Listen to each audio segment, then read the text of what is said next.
मधुबन के बाबा, मधुबन के बाबा मुरली वाले, आपका क्या कहना, आपका क्या कहना। ओम शांति। आज 18 जुलाई 2025 के साकार और मधुर महावाक्य है। आज मीठे मीठे बाप दादा बोले, मीठे बच्चे अपने ऊपर आप ही रहम करो। बाप जो श्रीमत देते हैं उस पर चलते रहो। बाप की श्रीमत है बच्चे, टाइम वेस्ट ना करो, सुलटा कार्य करो। बाबा ने कहा मीठे बच्चे अपने ऊपर आप ही रहम करो। बाप जो श्रीमत देते हैं उस पर चलते रहो। बाप की श्रीमत है बच्चे, टाइम वेस्ट ना करो, सुलटा कार्य करो। बाबा ने आज प्रश्न पूछा कि जो तकदीरवान बच्चे हैं उनकी मुख्य धारणा कौन सी होगी। उत्तर में बाबा ने कहा, तकदीरवान बच्चे सवेरे सवेरे उठकर बाप को बहुत प्यार से याद करेंगे, बाबा से मीठी मीठी बातें करेंगे, कभी भी अपने ऊपर बेरहमी नहीं करेंगे। वह पास विद ऑनर होने का पुरुषार्थ कर स्वयं को राजाई के लायक बनाएंगे। ओम शांति। बच्चे बाप के सामने बैठे हैं तो जानते हैं कि हमारा बेहद का बाप है और हमको बेहद का सुख देने के लिए श्रीमत दे रहे हैं। उनके लिए गाया ही जाता है, रहमदिल, लिबरेटर, गाइड, बहुत महिमा करते हैं। बाप कहते हैं सिर्फ महिमा की बात नहीं, बाप का तो फर्ज है बच्चों को मत देना। बेहद का बाप भी मत देते हैं। ऊंच ते ऊंच बाप है तो ज़रूर उनकी मत भी ऊंच ते ऊंच होगी। मत लेने वाली आत्मा है, अच्छा व बुरा काम आत्मा ही करती है। इस समय दुनिया को मिलती है रावण की मत और तुम बच्चों को मिलती है राम की मत। रावण की मत से बेरहम हो उल्टा काम करते हैं। बाप मत देते हैं सुलटा कार्य करो। सबसे अच्छा कार्य अपने ऊपर रहम करो। तुम जानते हो हम आत्मा सतो प्रधान थी, बहुत सुखी थी और फिर रावण की मत मिलने से तुम तमो प्रधान बन गए हो। अब फिर बाप मत देते हैं कि एक तो बाप को याद में रहो। क्या मत देते हैं बाबा कि एक बाप की याद में रहो, अपने पर रहम करो। ये मत देते हैं। बाप रहम नहीं करते, बाप तो श्रीमत देते हैं, ऐसे ऐसे करो, अपने ऊपर आप ही रहम करो। अपने को आत्मा समझ और अपने पतित पावन बाप को याद करो तो तुम पावन बन जाएंगे। बाप राय देते हैं, तुम पावन कैसे बनेंगे। बाप ही पतित को पावन बनाने वाला है, वह श्रीमत देते हैं। अगर उनकी मत पर नहीं चलते हैं तो अपने ऊपर बेरहम होते हैं। बाप श्रीमत देते हैं कि बच्चे टाइम वेस्ट मत करो, ये पाठ पक्का कर लो कि हम आत्मा हैं। आत्मा शरीर निर्वाह अर्थ धंधा आदि भल करो, फिर भी टाइम निकाल युक्ति रचो। काम करते आत्मा की बुद्धि बाप की तरफ होनी चाहिए। जैसे आशिक माशूक भी काम तो करते हैं ना, दोनों एक दो के ऊपर आशिक होते हैं। यहाँ ऐसे नहीं है। तुम भक्ति मार्ग में भी याद करते हो। कोई कहते हैं कैसे याद करें, आत्मा का परमात्मा का रूप क्या है जो याद करें। क्योंकि भक्ति मार्ग में तो गाया जाता है कि आत्मा नाम रूप से न्यारा है, परंतु ऐसे नहीं है। कहते भी हैं भ्रिकुटी के बीच में आत्मा स्टार मिसल है। फिर क्यों कहते हैं कि आत्मा क्या है, उनको देख नहीं सकते। वह तो है ही जानने की चीज़। आत्मा को जाना जाता है और परमात्मा को भी जाना जाता है। वह अति सूक्ष्म चीज़ है, फायर फ्लाई से भी महीन है। शरीर से कैसे निकल जाती पता ही नहीं पड़ता। फायर फ्लाई जुगनू को कहते हैं ना, बाबा कहते हैं वो तो उससे भी छोटी है, कैसे निकलती है पता ही नहीं पड़ता। आत्मा है, साक्षात्कार होता है। आत्मा का दीदार हुआ सो क्या, वह तो स्टार मिसल सूक्ष्म है। अपने को आत्मा समझ बाप को याद करो।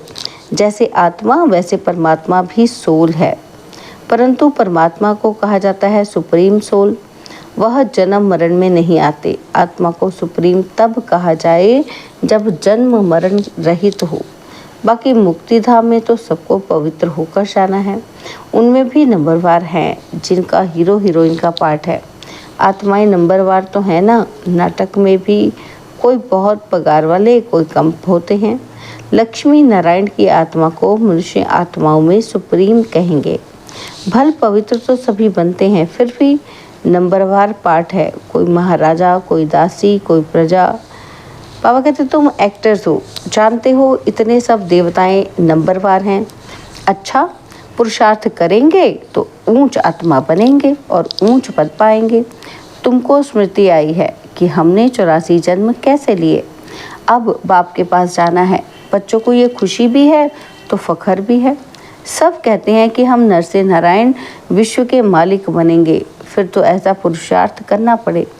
पुरुषार्थ अनुसार नंबरवार पद पाते हैं। सबको नंबरवार पाठ मिला हुआ है। यह ड्रामा बना बनाया है। अभी बाप तुमको श्रेष्ठ मत देते हैं। कैसे भी करके बाप को याद करो तो विकर्म विनाश हो, तो तुम तमो प्रधान से सतो प्रधान बन जाओ। पापों का बोझा तो सिर पर बहुत है, उनको कैसे भी करके यहाँ खलास करना है, तब आत्मा पवित्र बनेगी। तमो प्रधान भी तुम आत्मा बनी हो तो सतो प्रधान भी आत्मा को बनना है। इस समय जास्ती इंसॉल्वेंट भारत है। ये खेल ही भारत पर है। बाकी वह तो सिर्फ धर्म स्थापन करने आते हैं। पुनर्जन्म लेते लेते पिछाड़ी में सब तमो प्रधान बनते हैं। स्वर्ग के मालिक तुम बनते हो। जानते हो भारत बहुत ऊंच देश था और अभी कितना गरीब है। गरीब को ही सब मदद देते हैं, हर बात की भीख मांगते ही रहते हैं। आगे तो अनाज यहाँ से जाता था और अभी गरीब बने हैं तो फिर रिटर्न सर्विस हो रही है। जो ले गए हैं वह उधार मिल रहा है। श्री कृष्ण और क्रिश्चियन राशि एक ही है। क्रिश्चियन ने ही भारत को हप किया है।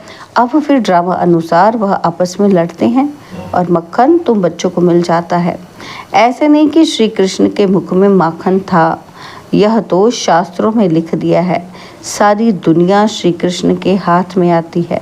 सारे विश्व का तुम मालिक बनते हो। तुम बच्चे जानते हो हम विश्व के मालिक बनते हैं तो तुमको कितनी खुशी होनी चाहिए। तुम्हारे कदम कदम में पद्म है। सिर्फ एक लक्ष्मी नारायण का राज्य नहीं था, डिनाइस्टी थी ना। यह था राजा रानी तथा प्रजा। सबके पाँव में पद्म होते हैं। वहाँ तो अनगिनत पैसे होते हैं और पैसों के लिए कोई पाप आदि नहीं करते। अथाह धन होता है। अल्लाह अव्वल दीन का खेल दिखाते हैं ना, तो अल्लाह जो अव्वल दीन अर्थात जो देवी देवता धर्म स्थापन करते हैं, सेकंड में जीवन मुक्ति दे देते हैं। सेकंड में साक्षात्कार हो जाता है। कारुण का खजाना दिखाते हैं। मीरा श्री कृष्ण से साक्षात्कार में डांस करती थी। वह था भक्ति मार्ग और यहाँ भक्ति मार्ग की बात ही नहीं। तुम तो वैकुंठ में प्रैक्टिकल में जाकर राज्य भाग्य करेंगे। भक्ति मार्ग में सिर्फ साक्षात्कार होता है।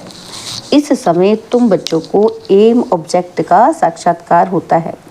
जानते हो कि हम ये बनेंगे। बच्चों को भूल जाता है, इसलिए बैज दिए जाते हैं।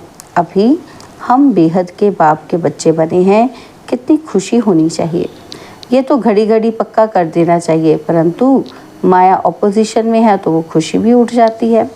बाप को याद करते रहेंगे तो नशा रहेगा। बाबा हमको विश्व का मालिक बनाते हैं और फिर माया भुला देती है, तो फिर कुछ ना कुछ विकर्म हो जाता है।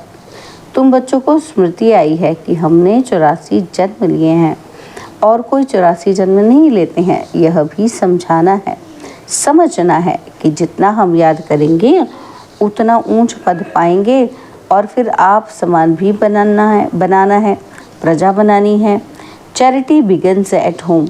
तीर्थों पर भी पहले खुद जाते हैं और फिर मित्र संबंधियों आदि को भी इकट्ठा कर लिए जाते हैं। तो तुम भी प्यार से सबको समझाओ। सब नहीं समझेंगे। एक ही घर में बाप समझेगा तो बच्चा नहीं समझेगा। माँ बाप कितना भी बच्चों को कहेंगे कि पुरानी दुनिया से दिल नहीं लगाओ, फिर भी मानेंगे ही नहीं, तंग कर देते हैं। जो यहाँ का सैपलिंग होगा वही फिर आकर समझेंगे। इस धर्म की स्थापना देखो कैसे होती है। और धर्म वालों की सैपलिंग नहीं लगती, वह तो ऊपर से आते हैं, उनके फॉलोअर्स भी आते रहते हैं।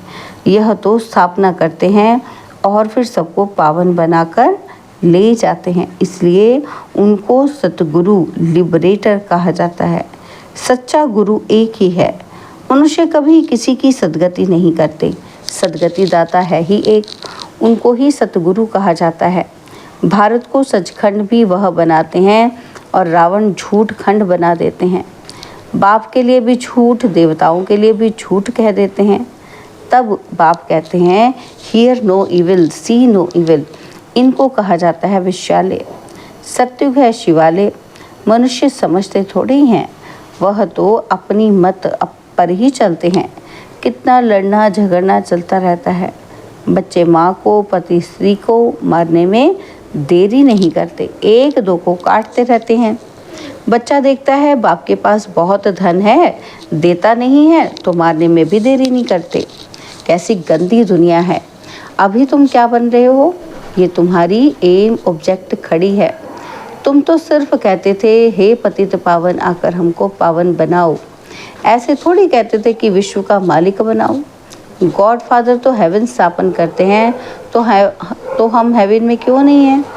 और फिर रावण तुमको नरकवासी बनाते हैं। कल्प की आयु लाखों वर्ष कह देने से भूल गए हैं। बाप कहते हैं तुम हेवन के मालिक थे, अब फिर चक्र लगाए हेल के मालिक बने हो। अभी फिर बाप तुमको हेवन का मालिक बनाते हैं। कहते हैं मीठी मीठी आत्माएं, बच्चों बाप को याद करो तो तुम तमो प्रधान से सतो प्रधान बन जाएंगे। तमो प्रधान बनने में आधा कल्प लगा है, बल्कि सारा ही कल्प कहे, क्योंकि कला तो कम होती जाती है। इस समय कोई कला नहीं है। कहते हैं मैं निर्गुण हारे में कोई गुण नहीं। इसका अर्थ कितना क्लियर है। यहाँ फिर निर्गुण बालक की संस्था भी है। बालकों में कोई गुण नहीं है, नहीं तो बालकों को महात्मा से भी ऊंच कहा जाता है। उनको विकारों का भी पता नहीं, महात्माओं को तो विकारों का पता रहता है। तो अक्षर भी कितने रॉन्ग बोलते हैं। माया बिल्कुल अनराइटियस बना देती है। गीता पढ़ते भी हैं, कहते भी हैं भगवानुवाच काम महाशत्रु है, यह आदि मध्य अंत दुख देने वाला है। फिर भी पवित्र बनने में कितने विघ्न डालते हैं। बच्चा शादी नहीं करता तो कितना बिगाड़ते हैं। बाप कहते हैं तुम बच्चों को श्रीमत पर चलना है। जो फूल बनने का नहीं होगा, कितना भी समझाओ कभी नहीं मानेगा। कहाँ बच्चे कहते हैं कि हम शादी नहीं करेंगे, तो माँ बाप कितने अत्याचार करते हैं। बाप कहते हैं जब ज्ञान यज्ञ रचता हूँ तो अनेक प्रकार के विघ्न पड़ते हैं। 3 पैर पृथ्वी के भी नहीं देते। तुम सिर्फ बाप की मत पर याद कर पवित्र बनते हो और कोई तकलीफ नहीं। सिर्फ अपने को आत्मा समझ बाप को याद करो। जैसे तुम आत्माएं इस शरीर में अवतरित हो, वैसे बाप भी अवतरित है। फिर कच्छ अवतार मच्छ अवतार कैसे हो सकते? कितनी गाली देते हैं। कहते हैं कंकड़ कंकड़ में भगवान है। बाप कहते हैं मेरी और देवताओं की ग्लानि करते हैं। मुझे आना पड़ता है, आकर तुम बच्चों को फिर से वर्षा देता हूँ। मैं वर्षा देता हूँ, रावण श्राप देता है। यह खेल है। जो श्रीमत पर नहीं चलते हैं तो समझा जाता है इनकी तकदीर इतनी ऊंच नहीं। तकदीर वाले सवेरे सवेरे उठकर याद करेंगे, बाबा से बातें करेंगे। अपने को आत्मा समझ बाप को याद करो तो विकर्म विनाश हूँ। खुशी का पारा भी चढ़ेगा। जो पास विद ऑनर होते हैं वही राजाई के लायक बन सकते हैं। सिर्फ एक लक्ष्मी नारायण नहीं राज्य करते हैं, डिनाइस्टी है। अब बाप कहते हैं तुम कितना स्वच्छ बुद्धि बनते हो। इनको कहा जाता है सत्संग। सत्संग एक ही होता है जो बाप सच्ची सच्ची नॉलेज दे, सचखंड का मालिक बनाते हैं। कल्प के संगम पर ही सत्य का संग मिलता है। स्वर्ग में कोई भी प्रकार का सत्संग नहीं होता। अभी तुम हो रूहानी सल्वेशन आर्मी। तुम विश्व का बेड़ा पार करते हो। तुमको सैल्वेज करने वाला, श्रीमत देने वाला बाप है। तुम्हारी महिमा बहुत भारी है।